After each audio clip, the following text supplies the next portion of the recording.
los derechos humanos como un conjunto de normas y derechos, ¿no?, relacionados a la dignidad, libertad e igualdad que están garantizados en nuestra Constitución Política del Estado y sobre todo en los tratados internacionales de derechos humanos.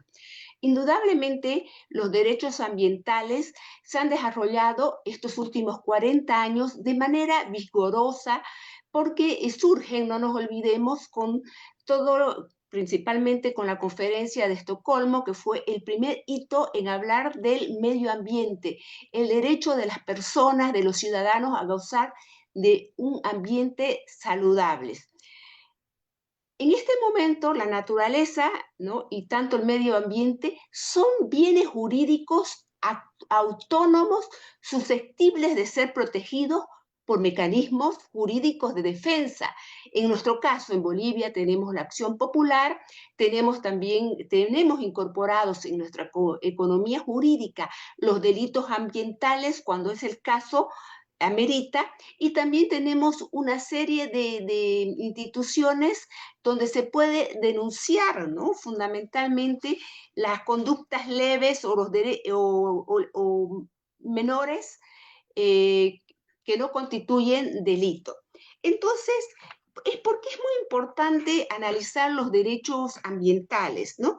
Porque debe existir una relación armónica entre el hombre y la naturaleza, ¿no? Y vemos que en este momento la deforestación por la que está atravesando nuestro continente latinoamericano, en el caso de toda la Amazonía, de Brasil, en el caso también de Bolivia, donde han sido eh, talados más o menos 20 millones de hectáreas, ¿no?, constituye un daño emergente a la naturaleza. Y fundamentalmente tenemos otros casos como el derrame del petróleo, y todos estos problemas ambientales van a incidir fundamentalmente en los sectores más pobres y fundamentalmente en los pueblos indígenas originarios y campesinos y algunos sectores empobrecidos de la sociedad. Ahora, ¿qué son los derechos ambientales? Indudablemente, los derechos ambientales también, que son derechos de la tercera generación, ¿no?, que es bajo la clásica eh, clasificación antigua, ahora vamos a ver nuevas tendencias cómo lo clasifican, ¿no? Y están relacionados fundamentalmente, se los denomina DESCAS, ¿no?, en conjunto, porque hacen referencia a los derechos económicos, sociales, culturales, sobre todo el sistema interamericano de derechos humanos tiene una opinión consultiva al respecto y tiene una serie de sentencias que son vinculantes para los países, lo cual lo vamos a analizar más adelante.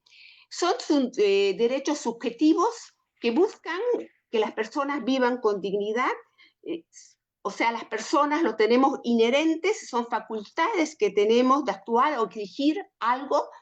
No, son derechos relacionados a las necesidades básicas, los derechos ambientales, y también y en realidad los derechos sociales, por ejemplo, la salud, medio ambiente, nos permiten ver cómo un test de inclusión social, cómo estamos cumpliendo las necesidades básicas de una determinada sociedad. Los TESCA están interrelacionados con los derechos civiles y políticos, por ejemplo, la vida, la integridad física y psicológica. Entonces, el derecho ambiental vamos a entender como el conjunto de normas que regulan el medio ambiente o el mundo ecológico. Es multidisciplinario porque indudablemente todo lo que es el medio ambiente necesita una aproximación global donde intervengan biólogos, antropólogos, abogados. Tiene un carácter preventivo porque hay que repararlos, hay que prevenir los daños que se puede ocasionar a la naturaleza. Colectivo para el conjunto de la población, es globalizador, ¿no?, porque el derecho ambiental y los daños ambientales y los derechos ambientales están en el mundo en sí. Pasa las fronteras y es dinámico. Ahora, Entendamos esta nueva concepción, tenemos de derechos, tenemos los derechos individuales, que entre ellos tenemos los derechos civiles y políticos, donde indudablemente hay una tutela personal, ¿no? Y son los clásicos, los derechos civiles y políticos, ¿no? Hay una tutela subjetiva, esa facultad de reclamar o por algún derecho, y la justiciabilidad es indivisible, ¿no? Es justamente para cada persona. Entonces, en cambio, los derechos económicos sociales, también denominados homogéneos, requieren de una tutela objetiva y la justiciabilidad es divisible para cada persona. En ese sentido, cuando hablamos de que requieren una tutela objetiva, significa que tiene que haber una tutela judicial efectiva, ¿no? Aspectos materiales que nos permitan ver. Por ejemplo, entre los derechos individuales y homogéneos tenemos, por ejemplo, el despido de una fuente de trabajo. Entre los derechos colectivos y difusos, que algunos le llaman transindividuales, indudablemente hay un interés directo a la persona, personal, requiere de una tutela y también a la justiciabilidad es indivisible. Ahora, vamos a ver, siguiendo con esta lógica, los derechos individuales significan que su titular es la persona individual, existiendo un interés directo y personal sobre el ejercicio de sus derechos. Así, sus vulneraciones requieren de una tutela subjetiva, es aquella facultad, porque dicha vulneración sola afecta al titular. El derecho a la vida, el derecho a la integridad física y psicológica, las libertades, los derechos de las libertades son por excelencia. Los derechos sociales y económicos denominados por parte también de la doctrina como derechos humanos homogéneos, donde el ejercicio de dichos derechos es personal, pero está vinculado al ejercicio de otras personas, donde la vulneración no solo afecta al titular, pero puede afectar a otras personas en misma situación, generando una tutela objetiva de estos derechos. Serían los clásicos derechos económicos, sociales y culturales que están establecidos en el Pacto de Derechos Económicos, Sociales y Culturales y también del Sistema de Naciones Unidas, como también en la Convención Americana de Derechos Humanos en el artículo 26, ¿no? Y fundamentalmente en el Protocolo de San Salvador. Los derechos colectivos en sentido estricto se distinguen de los difusos porque relativamente pueden determinar quiénes concretamente pueden reclamarlo o están afectados por su violación. Entonces, hay derechos colectivos en sentido estricto y también hay derechos colectivos difusos. Ahora, los derechos colectivos y difusos, que dentro de los cuales encontramos el derecho ambiental, que también dentro de la teoría de las generaciones de derechos humanos corresponde a la tercera generación de derechos humanos, los derechos de la solidaridad, entre los cuales están los derechos al medio ambiente, el derecho a la paz, el derecho de los pueblos históricamente discriminados, como es el caso de las mujeres, de los niños y adolescentes. Ahora, enfoquémonos a los derechos colectivos y difusos. Son derechos de solidaridad. Existe una doble titularidad en su ejercicio individual y colectivo. Tiene que haber una dimensión de protección, ya que no es dable esperar que se produzca el daño. El derecho ambiental y los derechos ambientales tienen como fundamental misión la prevención del daño ambiental que se pueda ocasionar, de preservar los derechos de la madre tierra.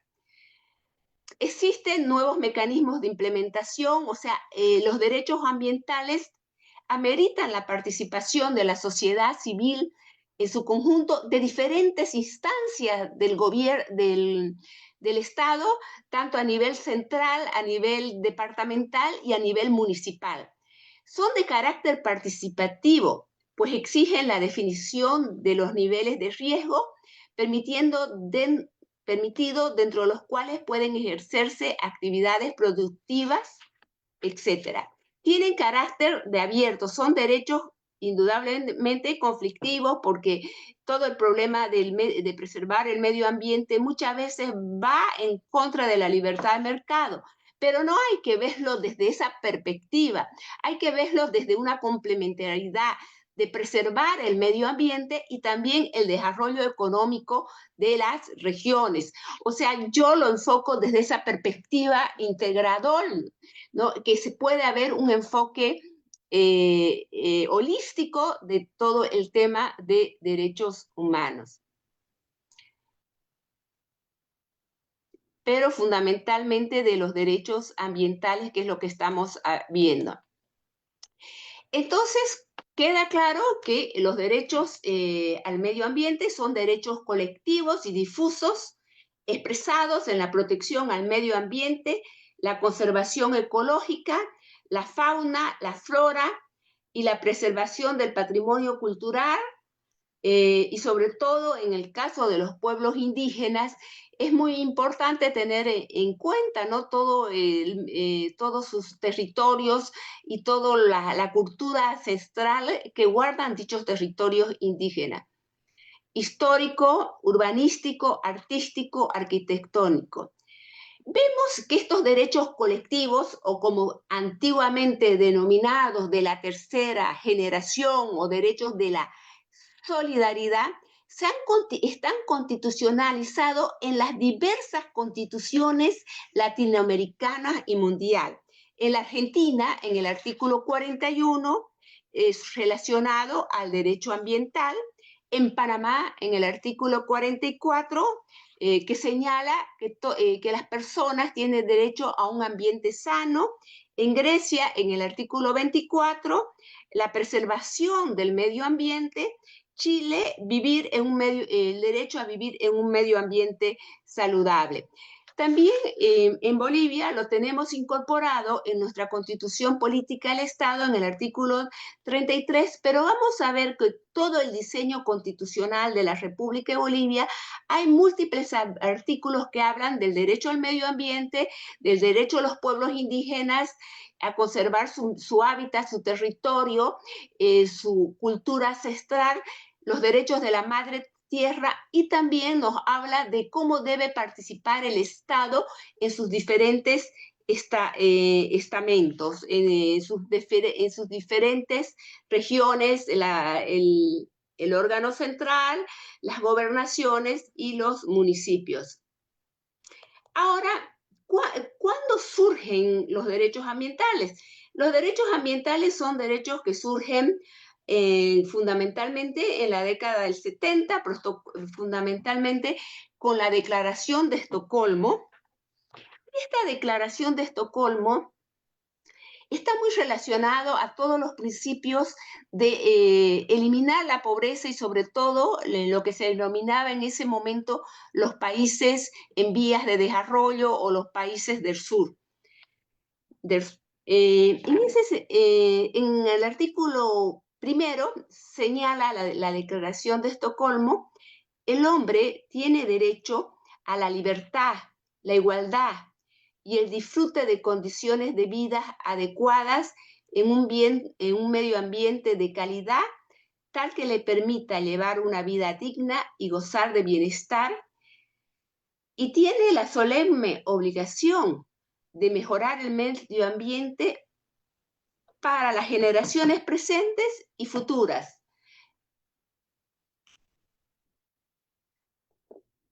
Aquí, por primera vez, vamos a tener ya un concepto que se va a plasmar en todo lo que son los principios y todo lo que es los derechos ambientales, que no es solamente para el presente, sino para las futuras generaciones.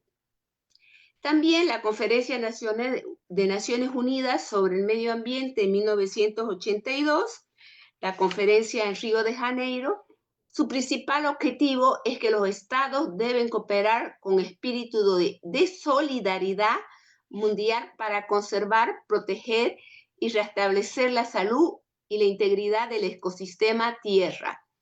En ese sentido, también después ha habido una serie de conferencias, Río +10, Río +20, para tratar de profundizar todo lo que se va a entender por derecho ambiental. Ya en Río se habla de principios como el principio de precaución, la evaluación de impactos ambientales. Es así que en la Declaración de Río de Janeiro declaran que es un derecho soberano de aprovechar sus propios recursos según sus propias políticas ambientales y de desarrollo, y la responsabilidad de velar para que las actividades realizadas dentro de su jurisdicción no causen daños a otros estados, también no solamente dentro del mismo territorio del país, sino a los estados vecinos o transfronterizos, como se denomina. La Declaración de Río establece como medidas de cautela para la protección ambiental la aplicación del principio de precaución, que también indubio pro natura, ¿no? Que señala que en caso de disposiciones siempre se debe aplicar la ley o el principio más favorable a la naturaleza y que cause el menos daño y que proteja en mayor cantidad la naturaleza, cuando exista duda. Y también nos habla ya también de los daños considerables al medio ambiente.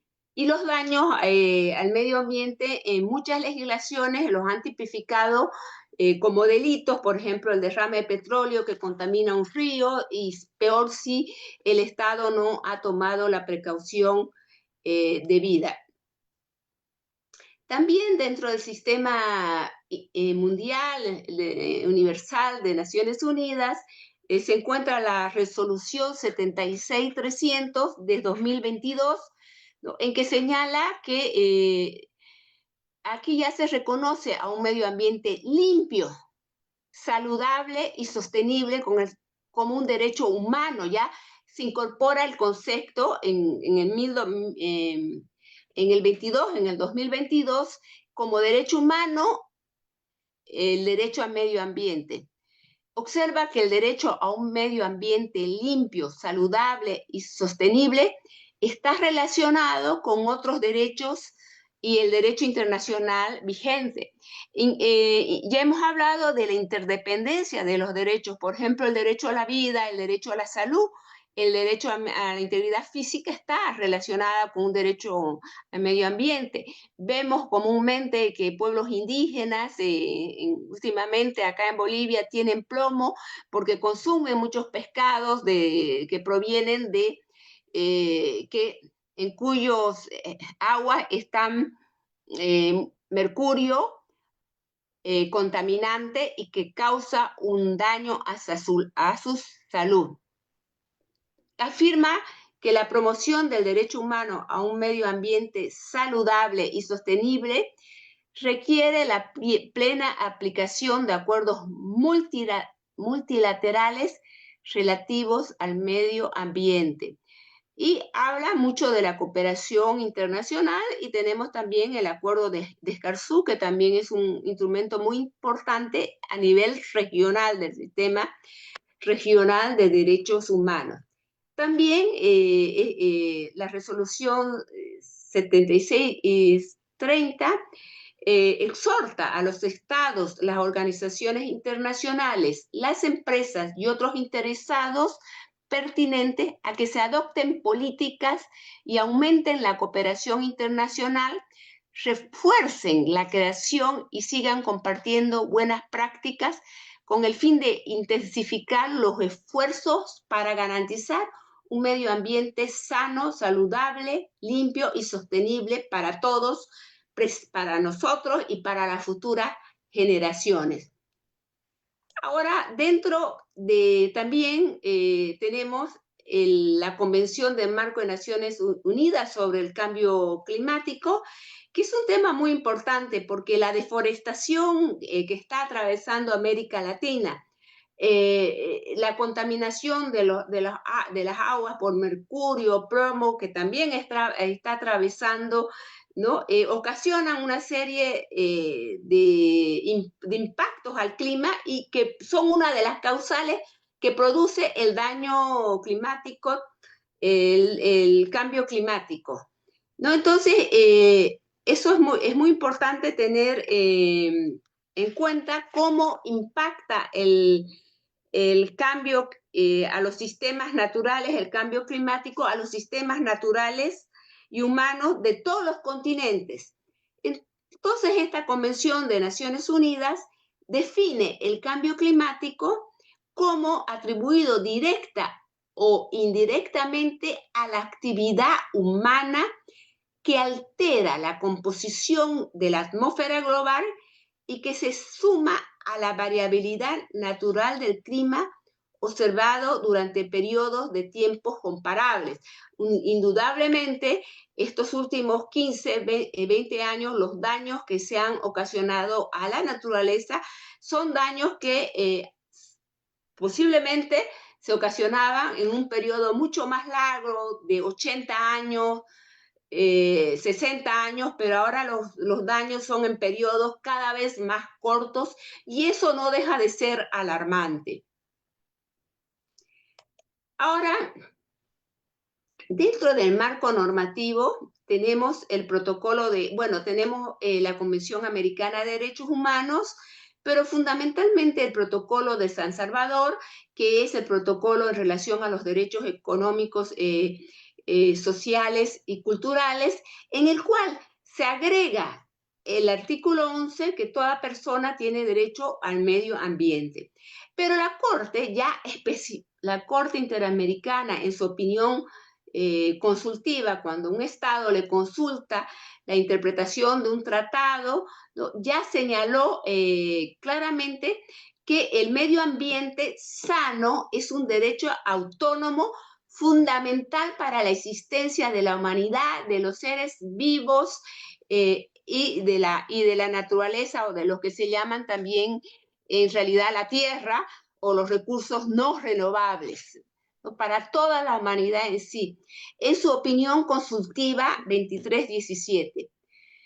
La Corte Interamericana de Derechos Humanos, en su opinión consultiva, señala la existencia de una relación innegable entre la protección del medio ambiente y la realización de otros derechos humanos, en la interrelación, ¿no? La protección del medio ambiente y la realización de otros derechos humanos, en tanto la degradación ambiental y los efectos adversos del cambio climático afectan al goce efectivo de los derechos. O sea, hemos visto los tsunamis, todo, cómo están causando daños al medio ambiente y muertes masivas de personas. También las lluvias que hemos visto en la Argentina, en mismo Bolivia, producto del cambio climático, no solamente impactan negativamente a la naturaleza, entre comillas, y inclusive lesiona otros derechos como la vida de las personas. La Corte Interamericana, en múltiples sentencias, ya se ha pronunciado sobre fundamentalmente el derecho al medio ambiente y fundamentalmente en relación a los pueblos indígenas. No nos olvidemos que las sentencias del sistema interamericano, de acuerdo al control de convencionalidad, ese contraste que tienen que hacer los estados que han firmado la Convención Americana con los tratados internacionales, no solamente del sistema, no solamente la Convención, sino otros tratados dentro del sistema interamericano, por ejemplo, el protocolo de Salvador, ese contraste que tiene que hacer el control de convencionalidad los estados con los tratados del sistema interamericano de derechos humanos, le hace la Convención Americana de Derechos Humanos, la Convención de Belém do Pará, la Convención Interamericana para la Discapacidad, la Convención de Desapariciones Forzosas. Con todas esas tiene que hacer un contraste. Y las sentencias de la Corte Interamericana son de cumplimiento obligatorio para el Estado boliviano y para la mayoría de los estados, justamente por este control de convencionalidad, que es ese contraste que tienen que hacer, y en base también de la pacta sub servanda establecida en la Convención de Viena, que los tratados tienen, cuando uno firma un tratado internacional, tiene la obligación de cumplir, si no, ¿para qué lo firma?, como se diría. En ese sentido, en la sentencia Comunidad Yanomami, en su párrafo 4, ante el alegado aumento intensificación de la violencia entre los pueblos y a la falta de los pueblos originarios para mitigar la situación, considera que existía un rasgo latente en esos daños que se consumaran. Entonces el Estado adoptó, le dijo a la Corte que adopte medidas para preservar la vida, la integridad personal, la salud, el acceso a la alimentación y el agua potable de los pueblos indígenas Yanomami. El agua potable es un componente muy importante de lo que es la naturaleza o ecosistema. Entonces ya en esta sentencia habla, y esta comunidad, a pesar de que esta sentencia hace tiempo, últimamente también ha pedido la Corte, ha hecho el seguimiento y siguen viviendo en condiciones infrahumanas, o sea que que el Estado no ha cumplido debidamente todo lo señalado en la sentencia. Ya. Aquí tenemos otra sentencia que ya son más concretamente en la comunidad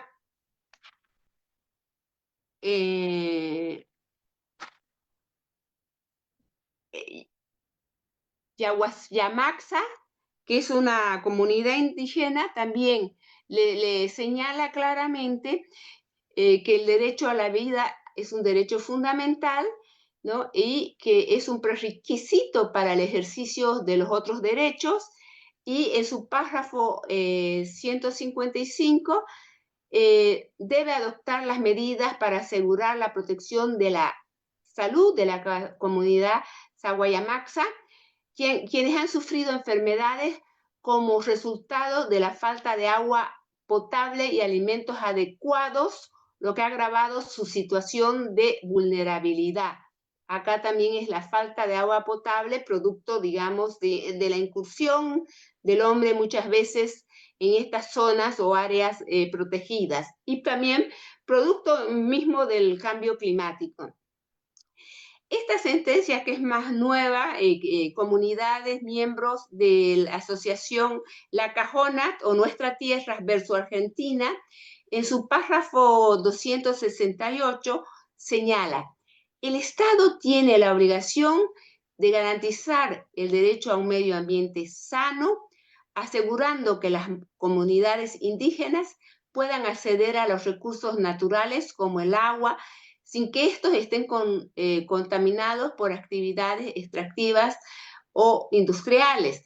Aquí vemos que los ríos de esa región, el Pilcomayo y otros, estaban contaminados. Y acá también, en este caso, es los territorios ancestrales que tenían estas comunidades, había un litigio entre presuntos dueños. En el párrafo 288 señala: la contaminación del agua y la falta de acceso a agua potable afecta directamente a la salud, bienestar de las comunidades, vulnerando el derecho a la vida, a la integridad personal y a la salud. Lo que vemos otra vez es la interdependencia de los derechos al medio ambiente, a la vida, a la integridad personal, a la salud, etcétera. ¿Alguna pregunta hasta acá?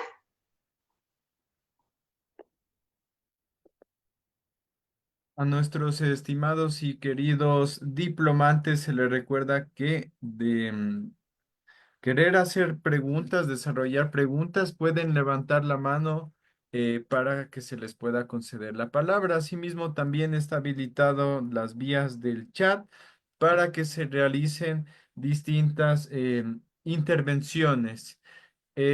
Pero independientemente de ello, aquí llegó una pregunta, estimada doctora de Neida Quintero. Es esta pregunta por medio de vía Zoom. ¿Por qué solo se señala derechos para los hermanos y hermanas indígenas? ¿Acaso no hay en esos territorios afrodescendientes? Consulta Ney. Por supuesto, ¿no? Pueblos indígenas, hay afrodescendientes, también estarían incluidos, digamos, en la categoría indígena, ¿no? O sea, tal vez habría que puntualizar si, o sea, agro, in- descendientes, ¿no? Hay, por supuesto, Afro. afro. Eh, Afrodescendientes, por supuesto, pero yo lo englobo dentro de la categoría pueblo indígena, ¿no? O nación indígena o pueblo indígena, ¿no? O sea, pero indudablemente tienen sus características, su cultura propia, ¿no? Todo lo que son los afrodescendientes. Bueno, sigamos avanzando. La constitución política del Estado, en el caso de Bolivia, tiene un diseño constitucional que el artículo 410 señala que todos los tratados en materia de derechos humanos que han sido ratificados por Bolivia están insertos dentro del bloque de constitucionalidad, es decir, que forman parte de la constitución política del Estado. Nuestra constitución política del Estado, indudablemente, desarrolla un amplio catálogo de derechos fundamentales, ¿no? Aproximadamente 90, ¿no? Precisa derechos colectivos para los pueblos indígenas, originarios, campesinos, ¿no? Para los afrodescendientes, o sea, no hay esa... y fortalece también, señala claramente que se deben preservar, mantener y fortalecer sus propias instituciones y culturas y tradiciones y a perseguir libremente su desarrollo de acuerdo con sus propias necesidades y aspiraciones. En el artículo 30 está contemplada, es nación y pueblo indígena originario campesino, toda la colectividad humana que comparta identidad cultural, idioma, tradición histórica. Dos, a identidad cultural, creencias religiosas, espiritualidades, prácticas y costumbres, de acuerdo a su propia cosmovisión de entender y ver el mundo. A la libre determinación y a sus territorios que también están estipulados en el artículo 4 de la misma Constitución, y fundamentalmente a la consulta previa de cómo administrar sus recursos. Es un aspecto muy importante que se realiza. O sea, por ejemplo, para si tiene que pasar una carretera por un pueblo originario o un pueblo indígena originario, tiene que haber una consulta previa anteriormente. También tenemos la normativa, no solamente tenemos el derecho al medio ambiente en el artículo 33, el artículo 30, relacionados a los pueblos indígenas y también originarios indígenas, y también el artículo 342, que ahí ya señala cuáles son las competencias de cada instancia, ¿no? Hay competencias concurrentes compartidas entre el gobierno central con el gobiernos departamentales y con los gobiernos municipales. También está la ley de medio ambiente, que señala claramente en su artículo 1 que la presente ley tiene como objeto la protección y conservación del medio ambiente y los recursos naturales regulando las acciones del hombre con relación a la naturaleza y promoviendo el desarrollo sostenible con la finalidad de mejorar la calidad de vida. Esta ley de medio ambiente es una ley del 90, 2000, y ya siguiendo los lineamientos de la nueva Constitución Política del Estado de 2009, donde se incorporan de manera vigorosa los derechos fundamentales y, por supuesto, los derechos colectivos de los pueblos originarios, indígenas y campesinos, como dice nuestra Constitución, ¿no? Establece en el artículo 7 que la madre tierra, el ecosistema tierra o la naturaleza tiene los siguientes derechos, y ahí las reconoce a la tierra como sujeto de derecho, y esto es muy importante porque son la Constitución de Bolivia como la Constitución del Ecuador, reconocen, le dan esa característica a la madre tierra, ¿no? Y reconocen como sujeto el concepto de la madre tierra conformado por todos los sistemas de vida y los seres vivos. Están todos los seres vivos, inclusive el hombre, ¿no? Dentro de este concepto que interactúa, ¿no? Con los recursos renovables y no renovables, si quieren, de acuerdo con los ecologistas, conformando todos los sistemas de vida, ¿no? Porque, y seres vivos, porque hay una serie de seres vivos, la biodiversidad en ciertas regiones es muy alta. Por ejemplo, en las áreas protegidas tenemos animales o especies que en otros países del mundo no se encuentran. En realidad, le reconoce a la madre tierra los siguientes derechos: a la vida, es el derecho al mantenimiento de la integridad de los sistemas de la vida y los procesos naturales que los sustentan, así como las capacidades y condiciones para su regeneración. A la diversidad de la vida, el derecho a la preservación de la diferenciación y la variedad de los seres que componen la madre tierra sin ser alterados genéticamente ni modificados en su estructura de manera artificial.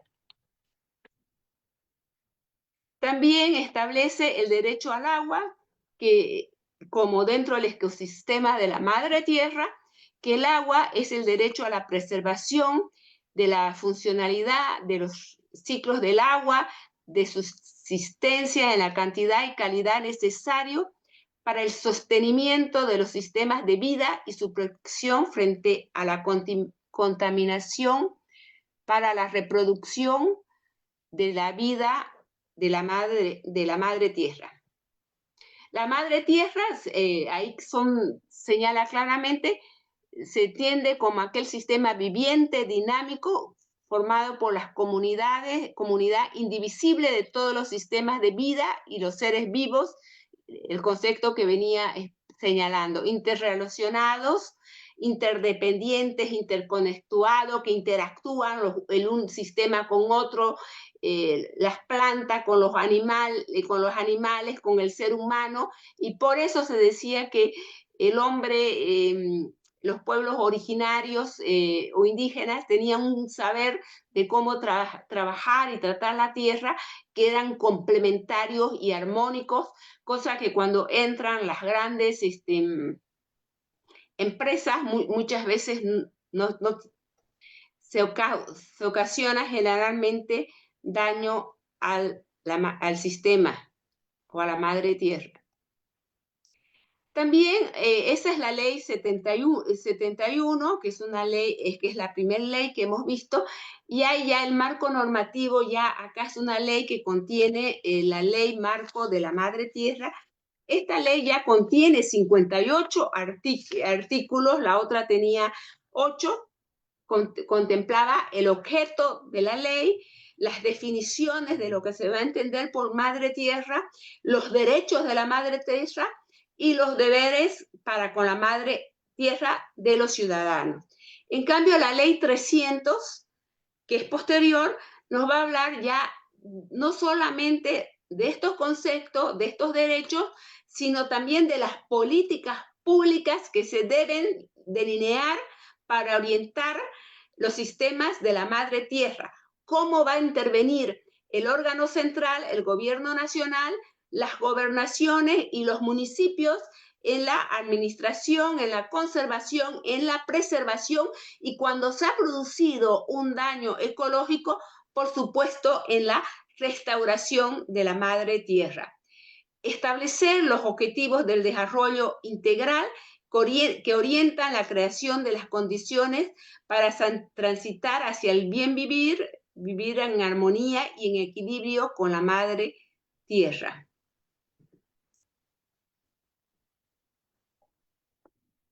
También orientar leyes específicas, políticas, normas, estrategias, planes, programas y proyectos del Estado plurinacional, definir el marco institucional, etc.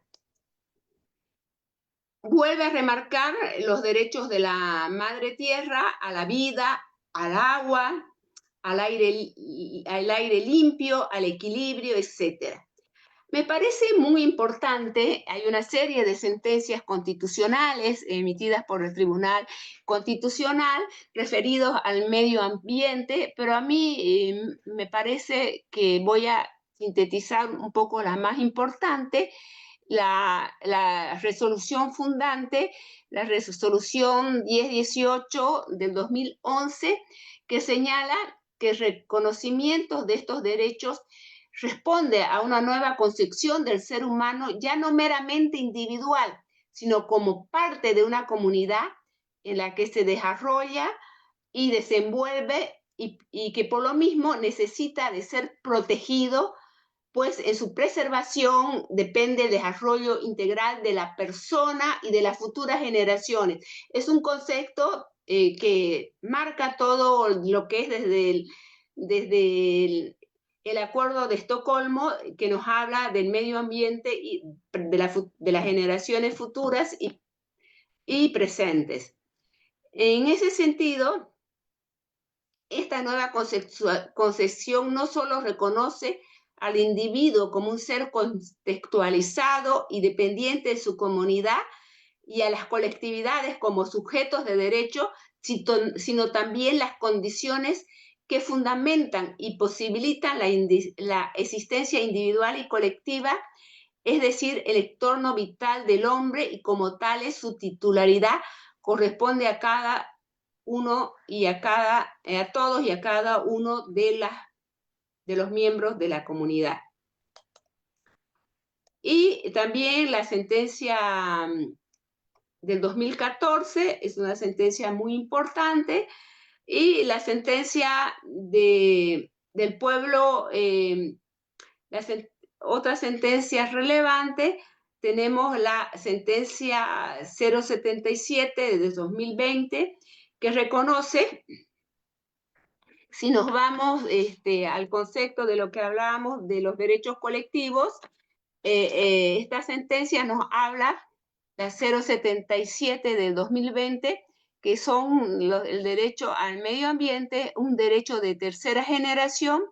Se encuentra el derecho al medio ambiente sano, reconocido constitucionalmente en nuestro artículo 33 de la Constitución Política del Estado, que señala que las personas tienen derecho a un medio ambiente saludable, protegido y equilibrado. El ejercicio de este derecho debe permitir que los individuos y colectividades de las presentes y futuras generaciones, además de todos los seres vivos, desarrollarse de manera normal y permanente, siendo una de las competencias que se ejercerá en forma concurrente a nivel del gobierno central y de las entidades territoriales autónomas. Preservar, conservar y contribuir a la protección del medio ambiente y fauna silvestre, manteniendo el equilibrio ecológico y control de contaminación ambiental. Y el artículo 342 ya nos habla de la biodiversidad, de las diferentes especies que pueden existir en un área protegida, y la mitigación de los efectos nocivos. Para mí, otra sentencia emblemática fue la contaminación del lago Uruburu. A mí me parece muy importante porque los miembros del Tribunal Constitucional se dirigieron a los comunitarios, hicieron una visita in situ para ver las condiciones, ¿no?, de salud de los comunitarios, del ganado, las enfermedades que presentaban las personas, respiratorias, agudas y dérmicas, ¿no?, debido a la contaminación por plomo y otras sustancias del lago Uruburu. Y también ahí se determinó que la tierra también se encuentra afectada por la sedimentación y el desborde de los ríos que ocasionan su desertificación también.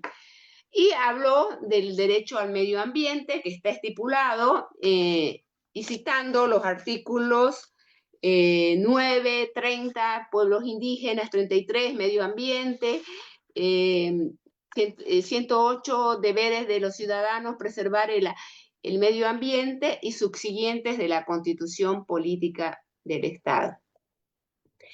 Y para concluir, en el ámbito estrictamente jurídico, debe considerarse que para efectos de la protección y tutela de los derechos de la madre tierra adopta, es un sujeto colectivo de interés público, por lo que ella y todos sus componentes, incluidas las comunidades humanas, son titulares de todos los derechos inherentes y reconocidos por la ley. Bueno, pasaremos a un debate. A mí un poco lo que más me preocupa es decir que sí, indudablemente tenemos tratados internacionales muy importantes en materia de derechos humanos, tanto del sistema universal de derechos humanos como del sistema regional.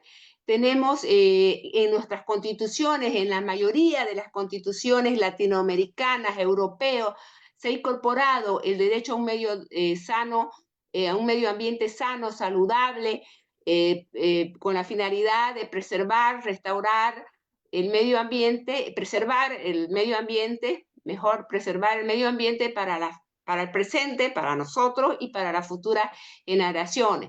También se habla mucho de los daños que se ocasionan y del principio de precaución, de prevenir que ocurran estos daños, estos riesgos, pero hasta el momento no se efectivizan y vemos cómo se sigue contaminando, cómo se sigue deforestando. En el caso de Bolivia, el año pasado, en el caso de Santa Cruz, ha habido una pérdida de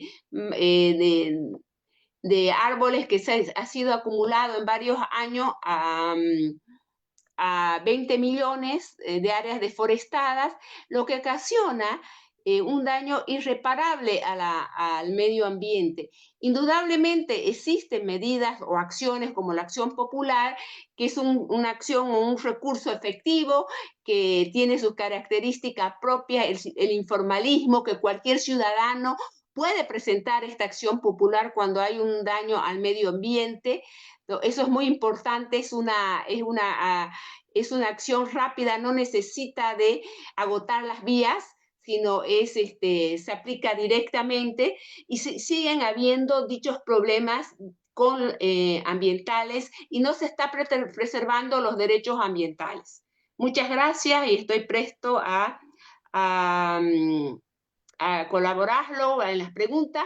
Indudablemente hay experiencias como la del río Atrato en Colombia, que se ha declarado como también sujeto de protección especial.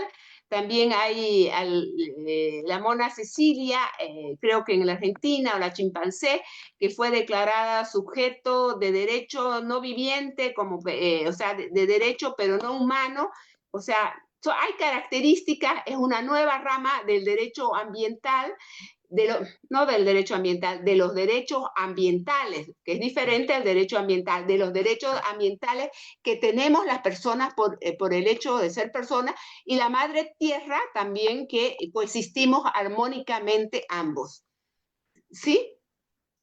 Muchas gracias, estimada doctora, por su ponencia, por compartirnos sus conocimientos en esta conferencia que, por supuesto, inició entregándonos, enseñándonos los conceptos fundamentales del derecho ambiente, la evolución de los tratados justamente que regulan este tema y también, por supuesto, ya las sentencias tanto del sistema interamericano como también de la propia experiencia constitucional en Bolivia.